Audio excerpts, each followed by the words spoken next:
Wilson sets, throws, fade. Doug Baldwin back left corner of the end zone. Backpedaling touchdown. Kaepernick throws slant to the middle. Caught by Selleck. Touchdown 49ers. Marcus Took and Bucky Brooks looking at a matchup that, man, it wasn't that long ago that this is one that had all eyes in the NFL on this game. Yeah, it used to be a marquee matchup, must-see TV. You would see two top teams, two teams that were kind of like carbon copies of one another, physical teams led by their defense and a running game and a playmaking quarterback. It has kind of changed of late, but you still like to see these guys match up because it's a rivalry game. Well, there is stuff on the line in this game for sure. Playoff positioning for Seattle, and if you are the 49ers, well, there you are on the draft board. Sitting at number 2 with a 2-13 record of the season ended today. We will see how that shapes up after Week 17, though. They need some playmakers. Yeah, they do need some playmakers at the top of the board. I think they have to go and look at defense when you look at how it's stacking up in this class. But certainly, when you're the number 2 pick in the draft, that guy needs to be a star. And he also needs to be someone who can kind of reverse your fortunes. I mentioned the playoff positioning for Seattle, and you see them there with the division clinching 9-5-1 record. But, boy, they would love to add another win, and they'd love to sit at home in Week 1 if Atlanta lost and they win this game. Yeah, they absolutely need to be at home. The Seattle Seahawks are a different team when they're able to play at home. They haven't necessarily played up to the standard, but, in the playoffs, when they kind of get it going, playing up there, different team to deal with.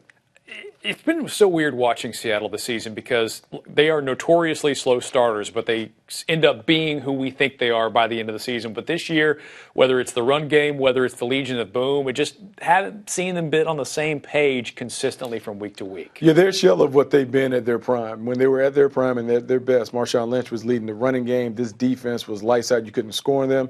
They're no longer their team. But I think going forward, trying to get into the playoffs, they want to refine. They got to find who they are, their identity. But which aspect is most important to them? Finding the run game or finding that defensive swagger? I think it's the run game. And the reason the run game is critical is because the run game sets the table for their identity. They want to be a physical, rugged team. You have to be able to be blue collar and run the football. Thomas Rawls there hasn't necessarily been the guy that you want, but also the running game takes some of the pressure off Russell Wilson to make so many plays with his arm and with his feet.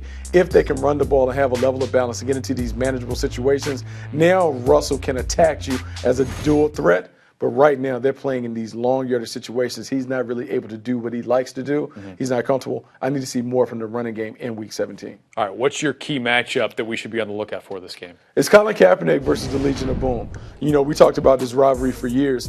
They used to be Colin Kaepernick's kryptonite. He had to struggle against their scheme. Some of it was by the players, and some of it was by design. They put a lot of eyes on the quarterback. They made him fit the ball in the tight windows, and they were fast enough to kind of bottle him up as an athlete where he couldn't use his feet.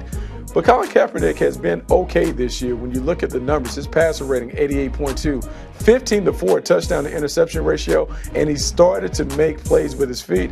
I want to see how Colin Kaepernick does in Week 17 because love him or hate him, he is a guy that's going to get some interest potentially on the free agent market. How he plays could determine how teams will look at him as a free agent on that market. Yeah, he's been stellar in the red zone for the 49ers. You might not realize that just kind of based on his recent history, but better than I think a lot of people expect. But the X factor in this game is someone on the other side of the field. Jimmy Graham. Jimmy Graham has had opportunities to make plays for the Seattle Seahawks. You see, he's well within striking distance of having a 1,000-yard season. We see that he has 6 touchdowns. But for the Seattle Seahawks, if they're going to move and make noise in the playoffs, their offense has to be better, has to be more consistent. I talked about the running game needing to pick up. But if the running game doesn't come back, they need to find multiple weapons in the passing game that can get it done. Doug Baldwin has proven to be a number 1 receiver for them. Jimmy Graham has been a guy that can create mismatch problems on the edge. He needs to be someone that can be consistent. I need to see him get it going against San Francisco because going into the playoffs, he might be the only Seahawk that can command a double team in the passing game. That opens up the field for everyone else. Big carrot at the end of the stick dangling for the Seahawks. Who wins this game? I think Seattle wins it. They have to have it. They need to find a way to kind of build something positively going into the postseason.